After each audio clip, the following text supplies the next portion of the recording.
இப்போ நம்ம வேர்க்கடலை சட்னி அரைக்கலாம் ஃப்ரெண்ட்ஸ். இதுக்கு தேங்காவை ஆட் பண்ணிக்கோங்க, ஒரு பச்சை மிளகா, ஒரு காஞ்ச மிளகா ஆட் பண்ணிக்கோங்க, ஒரு பூண்டு ஆட் பண்ணிக்கோங்க. இதில் வேர்க்கடலை ஆட் பண்ணிக்கோங்க, இதில் சால்ட் ஆட் பண்ணிக்கோங்க, கொஞ்சமாக புளி ஆட் பண்ணிக்கோங்க. இப்போ இதை மிக்சியில் ரன் பண்ணிடலாம். இப்போ இதில் தண்ணி ஆட் பண்ணிக்கலாம்.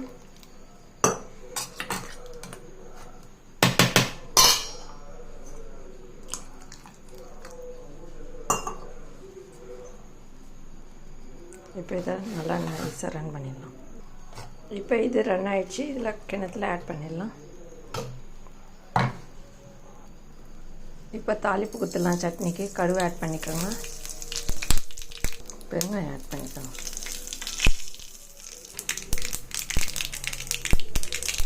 இப்போ இதில் சீரகம் ஆட் பண்ணிக்கோங்க, கருவேப்பிலை ஆட் பண்ணிக்கோங்க. இப்போ இதை சட்னியில் ஆட் பண்ணிக்கலாம்.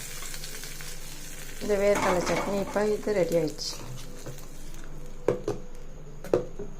இது இட்லி தோசைக்கு செம்ம டேஸ்ட்டாக இருக்கும். இதே மாதிரி செஞ்சு சாப்பிட்டு பாருங்கள்.